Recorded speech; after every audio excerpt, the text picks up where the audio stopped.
사랑하는 성도 여러분, 수필가 민태원님의 청춘 예찬을 기억하십니까?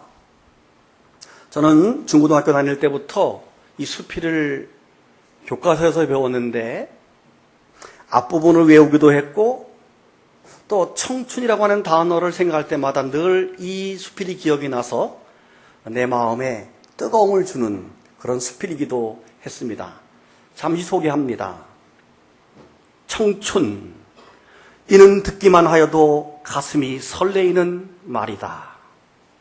청춘, 너의 두 손을 가슴에 대고 물방아 같은 심장의 고동을 들어보라. 청춘의 피는 끓는다. 끓는 피에 뛰노는 심장은 거선의 기관과 같이 힘있다. 이것이다. 인류의 역사를 꾸며내려온 동력은 바로 이것이다. 이성은 투명하되 얼음과 같으며 지혜는 날카로우나 갑속에 든 칼이다. 청춘의 끓는 피가 아니더면 인간이 얼마나 쓸쓸하랴. 얼음에 쌓인 만물은 죽음이 있을 뿐이다. 사랑하는 여러분, 우리가 한평생을 살면서 이처럼 뜨거운 청춘으로 살아갈 수 있다면 얼마나 좋겠습니까? 그런데 그렇게 뜨거운 피로 청춘으로 한평생을 살았던 한 사람을 오늘 여러분에게 소개합니다. 그 사람은 바로 갈렙입니다. 갈렙은 이스라엘 출애굽 역사와 가나안 정복 전쟁에서 빼놓을 수 없는 아주 훌륭한 인물입니다. 하지만 여호수아라고 하는 큰 산에 가려져서 언제나 우리가 기억하기를 여호수아와 갈렙 이렇게 기억할 뿐 거의 갈렙 이렇게 기억해 본 적이 많지가 않을 것입니다. 그러나 그는 여호수아라고 하는 큰 산 옆에서 마치 끝없이 솟아오르는 옹달샘처럼 뜨거운 청춘의 피와 같은 열정을 끝없이 한평생 뽑아냈던 사람이 바로 갈렙입니다. 그는 출애굽 당시 38세의 청춘의 나이였습니다. 출애굽이 지난 2년이 되던 2년차, 즉 그의 나이 40세에는 12명의 정탐꾼에 포함이 되어서 함께 가나안 땅을 정탐했던 인물이기도 합니다. 이때 다른 10명의 정탐꾼들은 하나같이 부정적인 보고를 함으로 이스라엘 사람들을 절망에 빠지게 했지만 이 여호수아와 갈렙은, 이 두 사람은 우리는 그 땅에 들어갈 수 있습니다. 그 땅은 하나님이 우리에게 주신 땅입니다. 그러므로 갑시다. 이런 긍정적인 보고를 했던 사람입니다. 성난 군중들로부터 돌에 맞아 죽을 뻔하는 그런 위기 속에서도 하나님만을 바라보고 믿음으로 나아갔던 이 갈렙은 출애굽 1세대 중에서 유일하게 가나안 땅을 밟을 수 있는 복을 받은 사람이 바로 이 갈렙입니다. 그리고 가나안 땅에 들어간 이후 여호수아와 함께 가나안 땅을 정복해 나가면서 7년의 세월이 흘렀고 오늘 드디어 그의 나이 85세의 노사도가 된 것입니다. 청춘의 나이 38세 혹 40세에 하나님의 부르심을 받았는데 이제는 85세의 노사도가 된 것입니다. 그런데 여러분, 그 노사도가 오늘 본문에서 청춘 예찬, 청춘을 노래하고 있습니다. 어쩌면 이제 하나님 나라의 부름을 받을 준비나 해야 할 만큼 노사도였던 갈렙은 젊은이들이나 할 수 있는, 아니 젊은이들도 하기 싫은 고백을 하고 있습니다. 나의 나이는 85세로 돼 나는 여전히 강건합니다. 지금도 힘이 40대와 같으니 저 헤브론 산지를 나에게 주소서. 여러분, 아무리 갈렙이 건강했다 할지라도 어떻게 85세의 노인이 40대와 같을 수가 있겠습니까? 절대 불가능하지요. 그렇다면 우리는 그의 말에서 그가 얼마나 청춘 같은 마음을 가지고 있는지, 얼마나 청춘같이 뜨거운 믿음을 가지고 있는지를 가늠해 볼 수가 있습니다. 다 같이 아멘. 좀 더 본문의 배경을 깊이 살펴보게 되면 앞장 13장에서는 요단강 동편 땅을 분배하는 과정이 나오고, 오늘 본문 14장에 와서는 가나안의 본토인 요단 서편을 이제 분배하기 시작하는 그런 내용입니다. 그래서 1절에서는 땅의 분배 책임자에 대해서 말하고, 2절에서는 땅의 분배 방법을 말하고, 또 2절에서 5절까지는 땅의 분배의 대상을 쭉 이야기하고 있습니다. 그리고 오늘 본문의 후반부인 6절부터 15절까지는 갈렙이 여호수아에게 자신의 분깃 기업을 요청하는 내용이 오늘 본문인 것입니다. 땅을 분배하는 방법을 보게 되면 제비뽑기 방식을 택했습니다. 이는 특정 지파에 대한 편애를 지향하고 공정성을 유지하려고 하는 그런 의도였습니다. 그리고 동시에 각 지파에 돌아가는 기업은 어디까지나 하나님의 뜻으로, 즉 우리 지파에 떨어진 이 땅은 우리가 선택한 것이 아니고 하나님이 우리에게 주신 땅이다라고 믿게 하기 위해서 제비를 뽑게 한 것입니다. 마치 요나가 하나님 말씀에 불순종해서 이제 하나님이 가라고 하는 곳으로 가지 않고 가지 말라고 하는 곳으로 갔습니다. 그래서 그가 타고 있던 배가 풍랑을 만나게 됐습니다. 누구 때문에 풍랑이 왔는지 제비를 뽑았습니다. 그런데 정확하게 요나에게 뽑힙니다. 왜 그렇습니까? 하나님의 절대 주권이 그들에게 있었고, 또 사람들은 그 결정에 100% 순종해서, 하나님의 뜻인 줄 100% 순종해서 요나를 물에 던지는 것을 우리가 보게 됩니다. 가나안 땅의 분배 방법도 마찬가지입니다. 그들은 제비뽑기 방식을 통해서 하나님이 각 지파에 합당한 땅을 준다라고 믿었던 것입니다. 그런데 오늘 본문에 와서 갈렙이 그들 스스로 정한 제비뽑기 방식을 잠깐 뒤로 하고 여호수아에게 어떤 요청을 합니다. 헤브론 땅을 나에게 주시오. 잘못 들으면 공평한 제비뽑기 방식을 부정하고 자기가 좋아하는 땅을 요구하는 것처럼 들릴 수도 있습니다. 그러나 그 누구도 그 요구를 부정하거나 혹은 욕심으로 받아들이지 않습니다. 왜 그럴까요? 그 땅은 산지이기 때문에 그렇습니다. 그리고 여전히 원주민이 살고 있어서 전쟁을 통해서 앞으로 그 땅을 차지해 나가야 되는 땅이기 때문에 그렇습니다. 특별히 거기에는 엄청난 거인들이 살고 있었기 때문에 누구도 원하지 않는 땅입니다. 어쩌면 이 갈렙의 요구를 들으면서 사람들은 저 어리석은 사람이다 이렇게 생각했을런지도 모르겠습니다. 12절을 보십시오. 성경 12절. 그날에 여호와께서 말씀하신 이 산지를 지금 내게 주소서. 당신도 그날에 들으셨거니와 그곳에는 아낙 사람이 있고 그 성읍들은 크고 견고할지라도 여호와께서 나와 함께 하시면 내가 여호와께서 말씀하신 대로 그들을 쫓아내리이다. 이 말씀에 의하면 그 땅은 산지입니다. 그리고 여전히 거인 자손인 아낙 자손들이 있습니다. 그 성은 크고 견고하다고 말했습니다. 앞으로 전쟁을 통해서 그들을 쫓아내야 되는 부담스러운 숙제가 그들 앞에 있는 땅인 것입니다. 여러분, 아낙 자손들이 살고 있는 그 땅이 얼마나 두려움의 대상인지 정탐꾼들이 보고할 때 내용을 보면 알 수 있습니다. 이스라엘 사람들은 평소에도 거인의 족속인 아낙 자손들에 대해서 늘 두려움을 가지고 있었습니다. 신명기 9장을 보면 알 수 있습니다. 이스라엘아 들으라. 내가 오늘 요단을 건너 너보다 강대한 나라로 들어가서 그것을 차지하리니 그 성읍들은 크고 성벽은 하늘에 닿았으며 크고 많은 백성은 내가 아는 아낙 자손이라.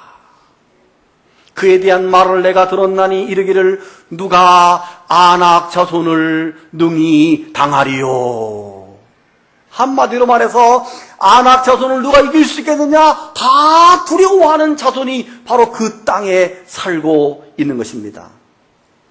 민수기 13장에서 소개합니다. 그러나 그 땅 거주민은 강하고 성읍은 견고하고 힘이 클 뿐 아니라 거기서 아낙 자손을 보았으며. 마지막 절 보세요. 33절. 거기서 네피림의 후손인 아낙 자손의 거인을 보았나니 우리는 스스로 보기에도 메뚜기 같으니 그들이 보기에도 그와 같았을 것이다. 적어도 이스라엘 백성들이라면 누구나 두려워하고 스스로 비교할 때 메뚜기처럼 작아질 만큼 엄청난 거인들이 살고 있는 그 땅을 지금 갈렙이 요청을 하고 있는 것입니다. 그렇다면 갈렙은 어떻게 이런 선택을 할 수 있었을까요? 도대체 갈렙은 어떤 믿음이었을까요? 바로 갈렙은 청춘의 신앙이기 때문입니다. 10절을 다시 한번 보십시오. 성경 10절. 이제 보소서 여호와께서 이 말씀을 모세에게 이르신 때로부터 이스라엘이 광야에서 방황한 이 45년 동안을 여호와께서 말씀하신 대로 나를 생존하게 하셨나이다. 오늘 내가 85세로되 모세가 나를 보내던 날과 같이 오늘도 내가 여전히 강건하니 내 힘이 그때나 지금이나 같아서 싸움에나 출입에 감당할 수 있으니 그날에 여호와께서 말씀하신 이 산지를 지금 내게 주소서. 아멘. 갈렙이 말합니다. 오늘 내가 85세인데 모세가 나를 정탐꾼으로 보내던 날과 같이 오늘도 내가 여전히 강건하다. 내 힘이 그때나 지금이나 같아서 싸움이나 출입을 감당할 수 있다라고 말합니다. 저는 개인적으로 이 고백을, 이 믿음을 청춘의 신앙이다, 이렇게 규정짓고 싶습니다. 여러분, 그렇다면 이 청춘의 신앙은 도대체 어디에서 나오는 것일까요? 어떤 삶을 살아야, 어떻게 해야지 우리도 그런 청춘의 삶을 가질 수 있을까요? 궁금하지 않습니까? 궁금해야 합니다. 왜냐하면 우리가 이 썩어질 육신이 늙는 것도 안타까워서 날마다 거울 보면서 주름아 주름아 너는 왜 생기니 이러면서 주름 개선 화장품을 바르고 이 주름을 펴려고 하잖아요. 하물며 우리 육신도 청춘처럼 살고 싶거늘 우리의 믿음이 어떠하면 갈렙처럼 청춘처럼 살 수 있을까 하는 겁니다. 바로 갈렙에서 배울 수 있는데 그 중에 하나가, 갈렙은 오직 한 분 여호와만을 바라보는 성실함이 그에게 있었습니다. 7절을 보시겠습니다. 내 나이 40세에 여호와의 종 모세가 가데스 바네아에서 나를 보내어 이 땅을 정탐하게 하였으므로 내가 성실한 마음으로 그에게 보고했고, 8절 나와 함께 올라갔던 내 형제들은 백성의 간담을 높게 했으나 나는 내 하나님 여호와께 충성하였다. 아멘. 여러분, 애굽에서 400년 종살이를 마치고 광야 40년의 고생을 마치고 이제 가나안 땅을 목전에 두고 있는데 그 땅에 들어갈 수 없다라는 보고 들었을 때 얼마나 백성들이 실망했겠습니까? 그런데 어떻게 똑같은 일정, 똑같은 광경, 똑같은 현실을 보고 그렇게 정반대에 10사람은 들어갈 수 없다, 오직 2사람만 들어갈 수 있다, 이런 보고를 할 수가 있습니까? 똑같은 것을 보고 와서. 그런데 여러분, 그럴 수 있습니다. 왜냐하면 10명의 정탐꾼들은 현실이라고 하는 안경을 쓰고 보았기 때문입니다.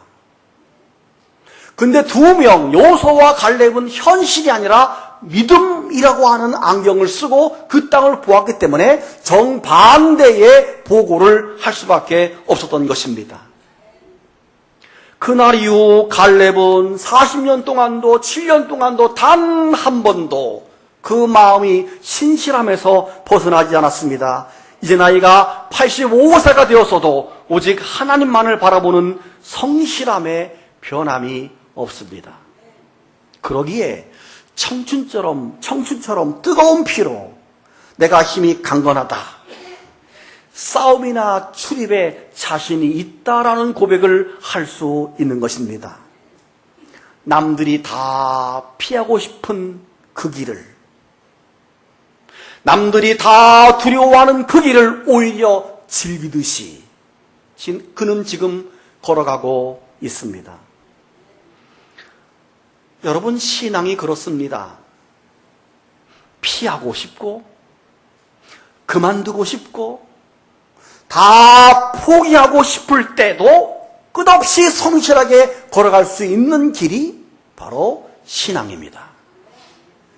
여러분, 혹시 힘들 때, 어려울 때, 고통스러울 때 여러분 누구를 바라보십니까?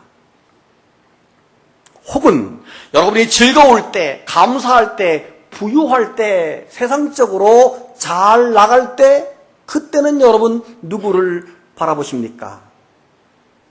우리는 종종 어렵고 고통스러운 때는 주님을 바라봅니다.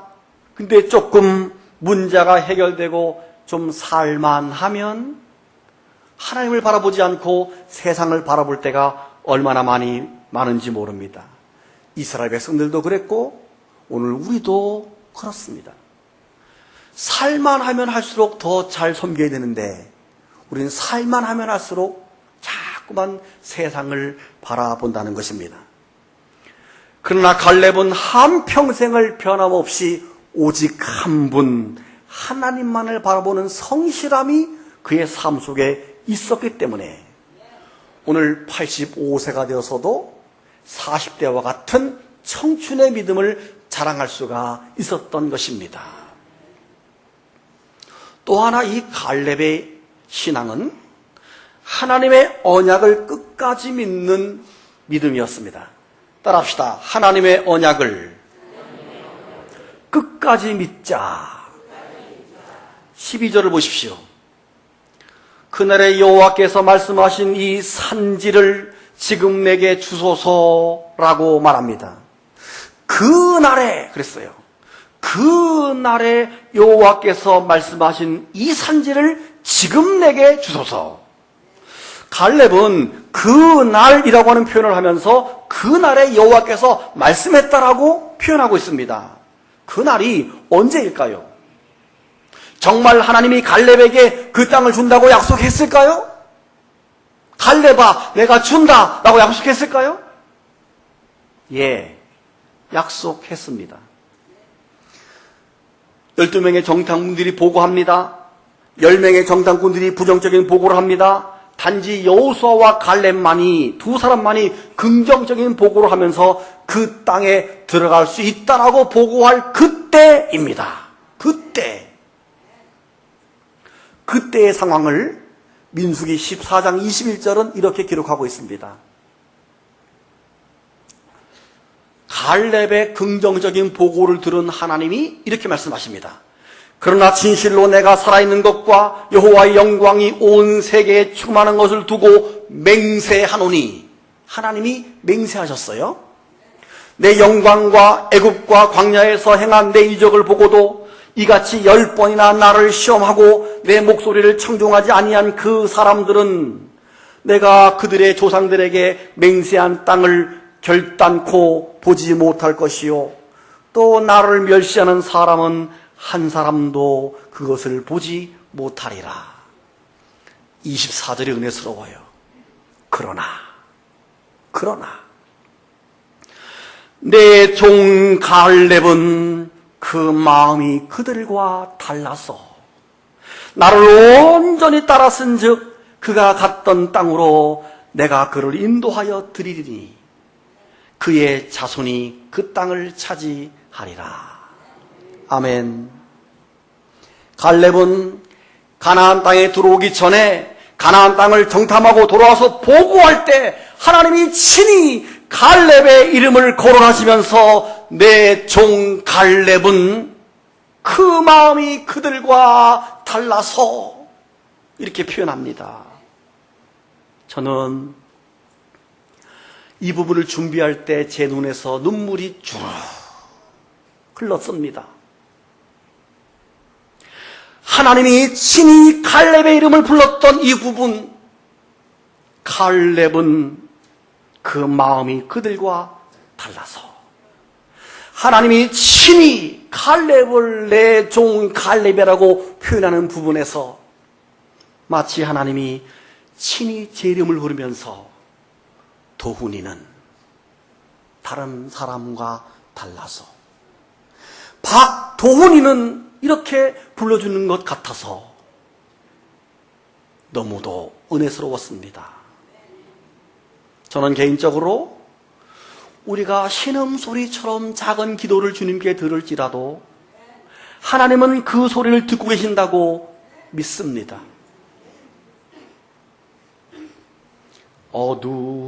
어두움에 밝은 빛을 비춰주시고 너의 작은 신음에도 응답하시니 너는 어느 곳에 있든지 주를 향하고 주만 바라볼지라. 우리의 작은 신음에도 응답하시는 그 하나님이 우리의 이름을 기억하시고 우리의 이름을 불러준다는 사실을 믿으시기를 바랍니다. 어떤 청년과 대화를 나누었습니다.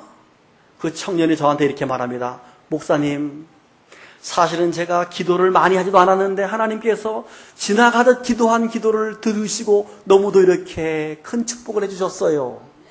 제가 말했습니다. 얘야, 그 너 말이 맞다. 하나님은 있잖니? 우리의 작은 신음소리 같은 것도 들으시고 응답해 주신단다. 목사님도 꼭 너만한 나이대에 기도했던 모든 기도를 신음소리처럼 기도했던 기도를 하나님께서 다 들어주셨어. 그런데 여러분, 더 놀라운 사실이 있습니다. 민수기에서 정탐을 마치고 돌아와서 보고할 때 그때 갈렙이 보고 와서 보고했던 그 땅, 아낙 자손이 살고 있는 그 헤브론 그 땅을 지금 갈렙이 그 땅을 달라고 말하고 있는 겁니다. 하나님이 그 땅 준다고 약속했는데 오늘 지금 기도하는 이 갈렙이 그 땅을 달라고 하고 있는 거예요. 다른 땅도 아닙니다. 하나님이 준다고 했던 그 땅. 민수기 13장을 보세요. 갈렙이 모세 앞에서 백성을 조용하게 하고 이르되 우리가 올라가서 그 땅을 취하자 능히 이기리라 라고 말합니다. 33절을 보세요.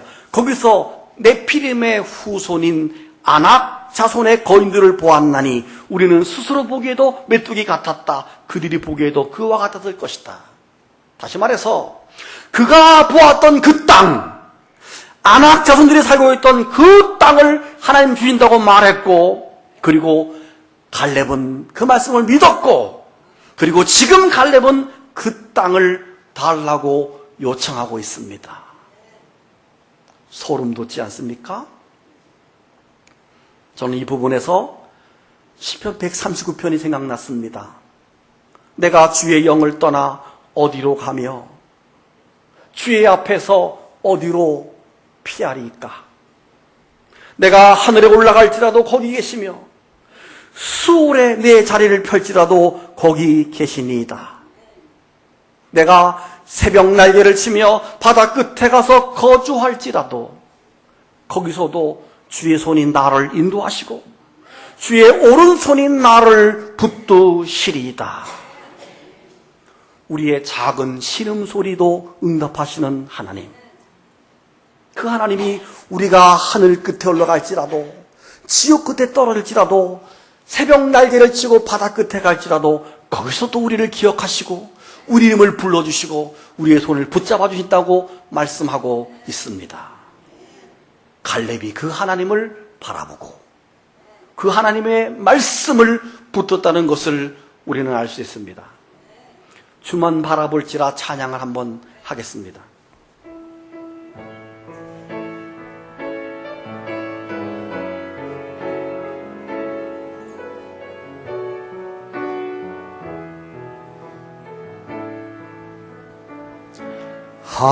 하나님의 사랑을 사모하는 자, 하나님의 평안을 바라보는 자, 너의 모든 것 창조하신 우리 주님이 너를 얼마나 사랑하시는지 하나님께 찬양과 경배하는 자, 하나님의 선하심을 닮아가는 자, 너의 모든 것 창조하신 우리 주님이 너를 자녀 삼으셨네. 하나님 사랑의 눈으로 너를 어느 때나 바라보시고 하나님 인자한 귀로서 언제나 너에게 기울이시니 어두움에 밝은 빛을 비춰주시고 너의 작은 신음에도 응답하시니 너는 어느 곳에 있든지 주를 향하고 주만 바라보 후렴 하나님 사랑의 눈으로 하나님 사랑의 눈으로 너를 어느 때나 바라보시고 하나님 인자한 귀로서 언제나 너에게 기울이시니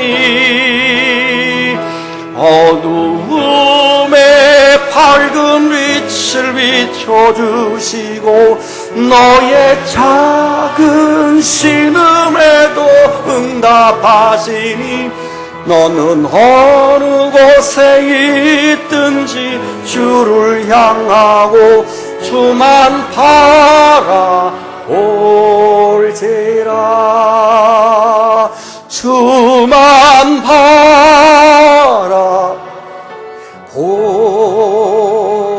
바라볼지라. 할렐루야. 마지막으로 갈렙은 최후의 순간까지 충성된 신앙을 가졌기에 그는 청춘을 예찬할 수 있습니다. 12절을 보십시오. 그날에 여호와께서 말씀하신 이 산지를 지금 내게 주소서. 그곳에는 아낙 사람이 있고 성읍이 크고 견고할지라도 여호와께서 나와 함께 하시면 여호와께서 나와 함께 하시면 내가 여호와께서 말씀하신 대로 그들을 쫓아내겠습니다. 여기서 여호와께서 나와 함께 하시면 이 표현은 하나님이 나와 함께 하실진대라고 역설적으로 강하게 믿는 표현입니다. 이어서 말하기를 내가 여호와의 말씀하신 대로 그들을 쫓아내리이다. 충성된 장군처럼 충성된 신하처럼 갈렙은 하나님께 말씀을 하고 있습니다. 실로 갈렙은 하나님을 향한 충성심으로 혹시 내가 죽기 전에 하나님이 말씀하신 것을 본인의 손으로 이루겠다는 충성심이 가득한 부하였습니다. 85세 노구이지만 장대한 안악자손과 전투를 자원해서 전장으로 나가겠다는 고백입니다. 여러분, 사실은 이 갈렙은 여호수아와 함께 개국공신입니다. 그 나라의 지금 2인자입니다. 이제는 쉬어도 됩니다. 후진들에게 융숭한 대접을 받으면서 편안하게 여생을 보내면서 험난하게 살아왔던 나의 과거를 돌아보면서 회상하면서 이제는 편안하게 하나님의 품에 안길 준비를 해도 충분히 아름다운 사람입니다. 그러나 그는 아닙니다. 그는 죽는 순간까지 충성을 다하겠다는 것입니다. 어쩌면 전쟁 중에 죽을 수 있습니다. 여러분, 전쟁은 100% 이기는 보장이 없습니다. 이긴다 하더라도 모든 전쟁은 손실이 있습니다. 그 손실 속에 갈렙 내가 들어갈 수 있습니다. 그럼에도 불구하고 그는 지금 전쟁으로 나가겠다. 죽으면 죽으리다. 일사각오의 충성심입니다.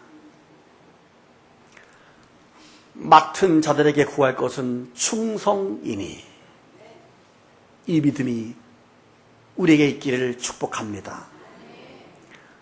사랑하는 성도 여러분, 우리도 갈렙처럼 일평생의 신앙이 청춘이었으면 좋겠습니다.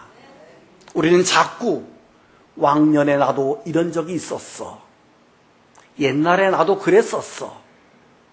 과거에 다 해봤던 거야. 이렇게 종종 과거에 빠질 때가 많습니다. 이것은 청춘의 신앙이 아닙니다. 근데 중요한 것은 청춘의 신앙에만 하나님이 역사한다는 것입니다. 과거주의에서는 하나님의 역사가 일어나지 않습니다. 지금 나에게 주소서 청춘의 신앙 지금에만 역사하는 게 하나님의 일인 것입니다. 그래서 주님께서 라오디게아 교인들에게 뭐라고 그랬습니까?